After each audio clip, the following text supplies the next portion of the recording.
Olá pessoal, tudo certo? Estou aqui novamente, professor Marcelo, para mais um vídeo focado no digital para Porto Belo.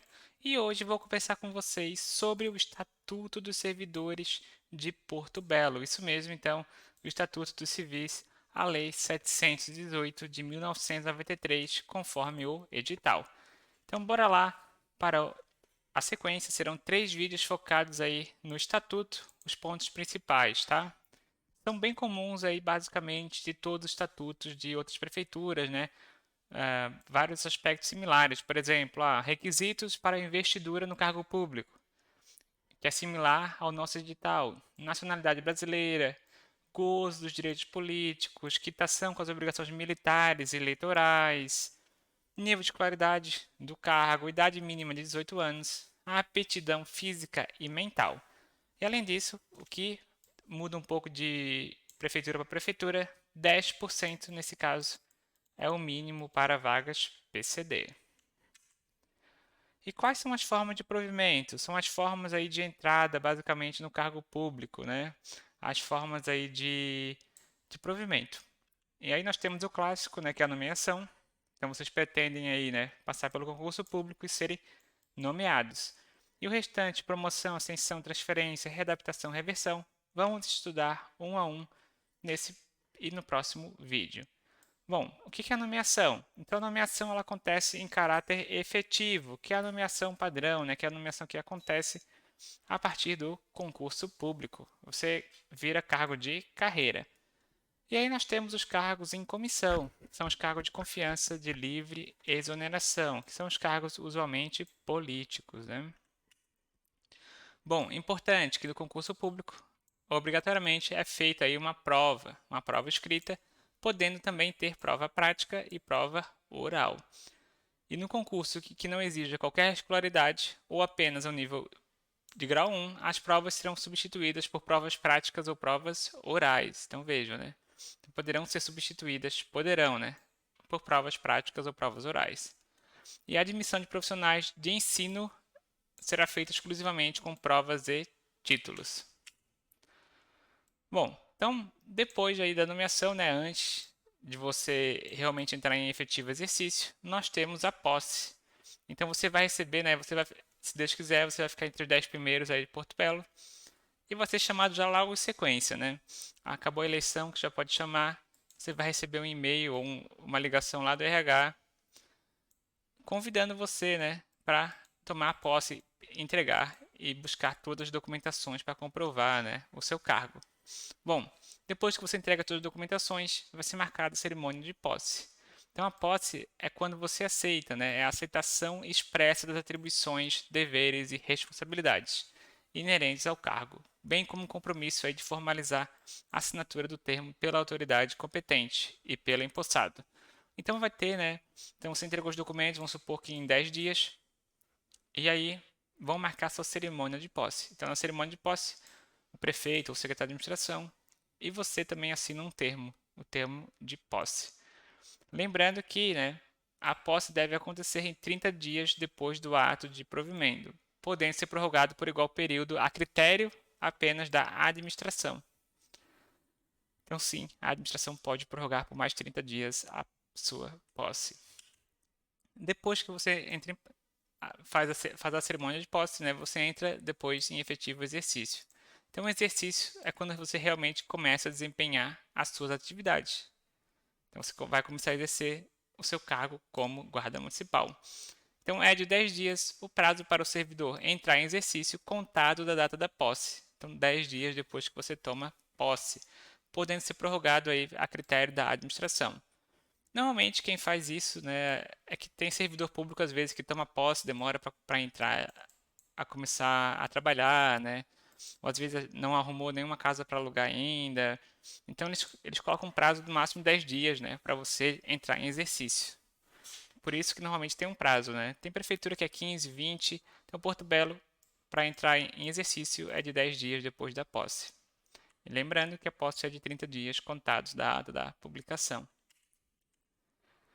Bom, depois que você entrar em exercício, e aí você, né, começa a ser avaliado. Isso mesmo, ao entrar em exercício, você é avaliado por um período de 36 meses. Olha só. Então você tem 36 meses de avaliação pelo estágio probatório. E eles vão avaliar você em 5 itens. Isso que é importante saber, né? ADCPR, né? ADCPR, assiduidade, disciplina, capacidade de iniciativa, produtividade e responsabilidade. Assiduidade, disciplina, iniciativa, produtividade e responsabilidade são esses 5 fatores. O chefe imediato, então seu chefe imediato é que vai avaliar o seu estágio probatório e vai informar, né, reservadamente 60 dias antes do término do período, né? Então ele vai preencher, vai responder, né, o seu estágio probatório fazendo essa avaliação 60 dias antes do prazo final. Então vejam, né, normalmente as prefeituras elas têm avaliações de 6 meses, um ano em um ano. Porto Belo somente você vai receber a sua avaliação 60 dias antes do término do período que o seu chefe vai preencher. Então, 60 dias antes do prazo de 36 meses, o seu chefe vai preencher um relatório sobre esses 5 itens. É pouco, né? É meio que padrão, né? 6 meses, um ano em um ano, mas Porto Belo gravem, né? Somente 60 dias antes do prazo de 36 meses que o chefe imediato aí vai informar e vai preencher o seu estágio probatório e vai encaminhar para o setor de pessoal. Bom, e olha só, engraçado aqui na estabilidade, né? O servidor que foi habilitado em concurso e empossado em cargo efetivo adquirirá estabilidade ao completar 2 anos de efetivo exercício, né? Então aqui, ó, é abordado que a estabilidade ela vem de 2 anos de efetivo exercício, né? Isso mesmo. Então, tecnicamente, ela vem até antes do estágio probatório, né? Isso aqui está um pouco fora do convencional, né? Um pouco fora do convencional em relação a todas as prefeituras que eu já vi até o momento, né? Então, tecnicamente, conforme a lei, é 2 anos de efetivo exercício. E o servidor, quando ele for estável, ele só perde o cargo em virtude de sentença judicial transitada e julgado. Ou PAD, né? A gente vai ver depois aí no futuro as situações que levam a um PAD, né? Por exemplo, não ser aprovado em estágio probatório também, né? Pode levar tecnicamente, né? Bom, depois, tá? Então, da nomeação, nós temos a readaptação. A readaptação é aquela situação, né? Até pelo próprio nome você consegue adivinhar, né? Readaptar, adaptar alguém a alguma situação. Então, a readaptação é quando você readapta alguém em relação a alguma condição que ela teve.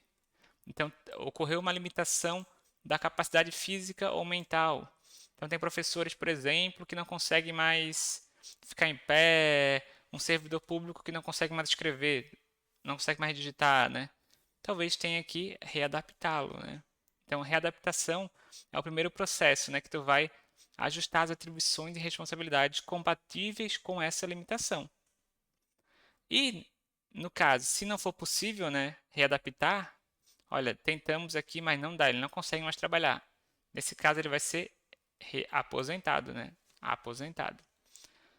Ó, e a readaptação será efetiva em cargo de atribuições afins, respeitada a habilitação exigida, né? Você, por exemplo, é enfermeiro, você não pode ser readaptado para ser um administrador, um economista, né? Tem que ser algo, talvez um cargo de nível médio, algo administrativo, algo que seja possível que você faça, né? Isso é bem importante. Um guarda municipal ser adaptado para um administrativo. Agora, ele não pode ser adaptado para ser também um enfermeiro, né? É a mesma situação. Já a reversão também é o retorno. Então, você se aposentou e vai voltar a trabalhar. Então, você é guarda municipal, se aposentou, mas você quer voltar, né? E olha só. Então, a reversão é quando você volta da aposentadoria por invalidez. E é importante, na realidade, que nesse caso, né, você se aposentou e vai voltar, mas são situações decorrentes do que? Olha só, os motivos que você se aposentou foram declarados insubsistentes, né? Insubsistentes. Então você era um guarda municipal, se aposentou por um problema na perna. Vamos supor, né? Foi julgado incapaz de trabalhar e continuar no serviço. E não foi possível readaptá-lo, né? Porém, você começou a trabalhar de vigilante num condomínio. Nesse caso, você recebeu uma denúncia de que você está trabalhando e exerce as mesmas atribuições que você exercia no seu cargo, né? E por essa denúncia vai ser revertida a sua aposentadoria, né? Pode acontecer um processo de análise pela junta médica, né? E olha, os motivos que declararam ele aposentados não são mais vigentes. Então é a reversão, né? Importante que não pode reverter um aposentado que já tiver completado 70 anos de idade, né? Então se já tiver mais de 70, não, né? Tá aposentado.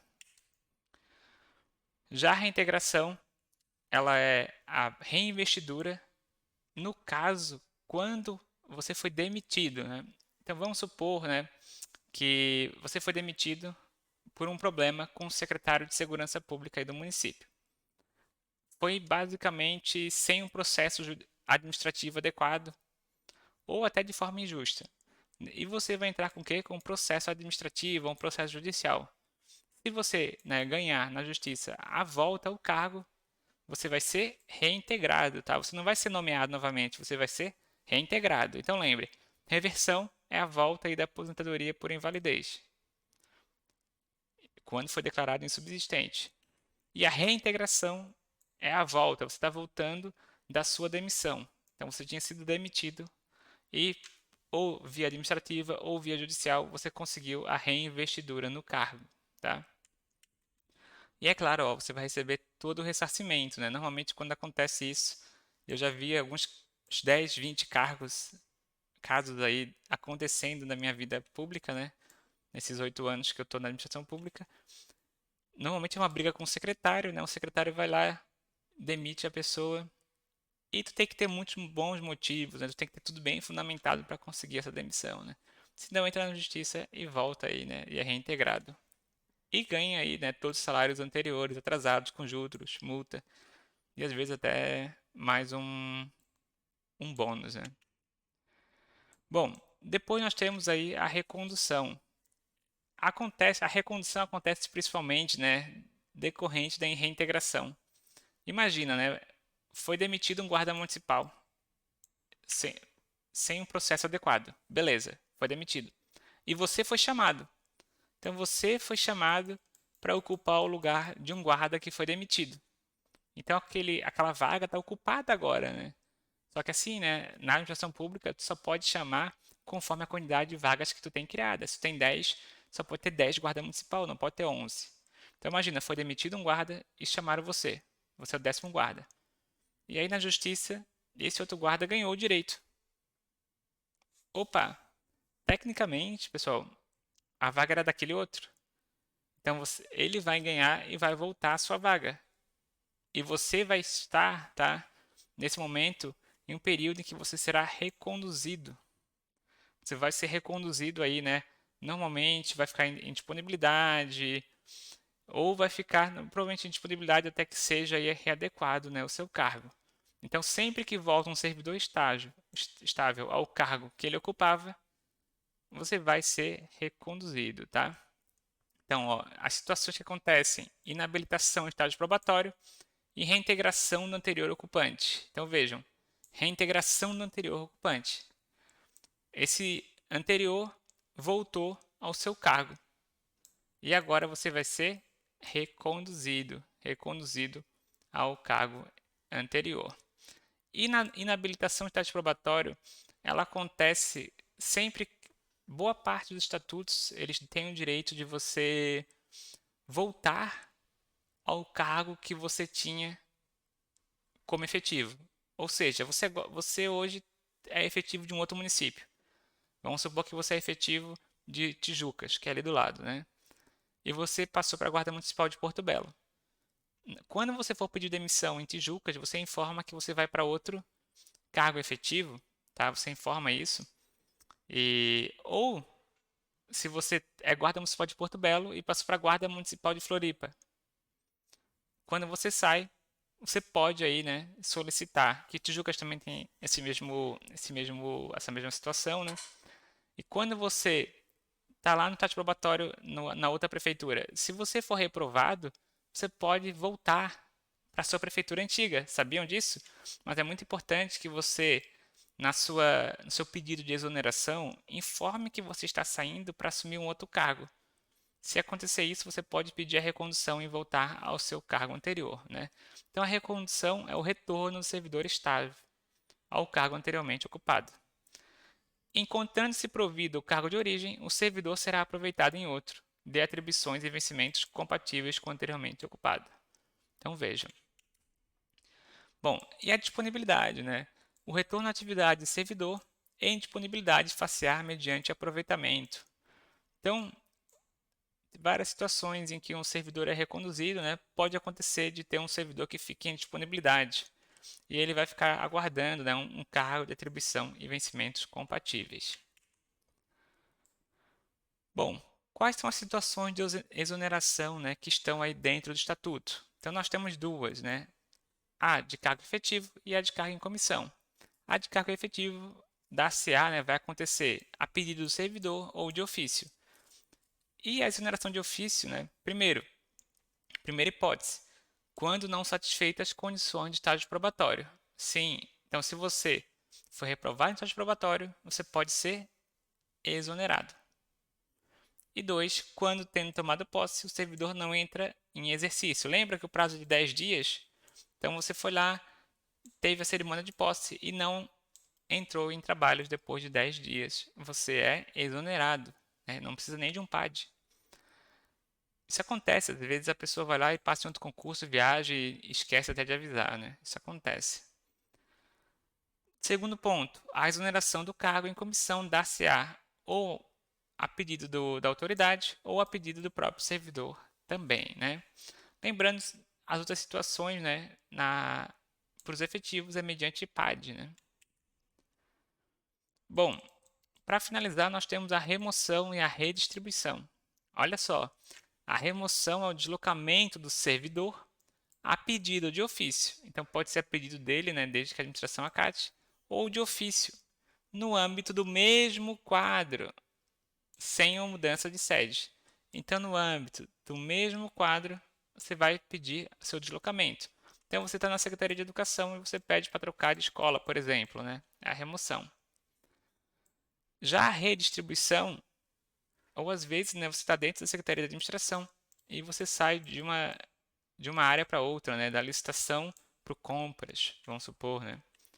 E temos a redistribuição, já é diferente, olha só, é o deslocamento do servidor com o cargo para quadros de outro órgão ou entidade do mesmo poder. Então veja, aqui você vai trocar de órgão, vai trocar de entidade. A redistribuição você troca de órgão ou entidade. A remoção não, você permanece aí no mesmo âmbito. Importante que a redistribuição vai acontecer exclusivamente, né, para ajuste do quadro de pessoal e a necessidade do serviço. Por fim, a substituição. Os servidores investidos ou ocupantes de cargos em comissão, nas suas faltas, impedimentos ou licenças, serão substituídos por pessoas para, basicamente, aí, né, substituí-los. Então, quando um servidor comissionado ele vai pegar uma licença de tratamento de saúde, ele vai ser substituído. Isso mesmo. Um servidor comissionado está faltando muito, vai ser substituído. Então, esses são os principais casos que acontecem. E o substituto, ele vai fazer jus à gratificação, né? Representação ou basicamente o salário na proporção em que ele ficar durante esse cargo, né? Bom, para o primeiro vídeo era isso, tá? E em breve faremos mais vídeos dando continuidade ao regime jurídico, aí, o Estatuto dos Servidores, que são as regras para todos os servidores, tá? Essas regras não se aplicam apenas à guarda, mas para todos os servidores públicos. E terão mais 2 vídeos focados aqui para Porto Belo, beleza? Então acompanhem, deixe seu like, vamos que vamos, foco nos estudos, mantenham aí toda a rotina de vocês e o seu cronograma. Até a próxima, pessoal!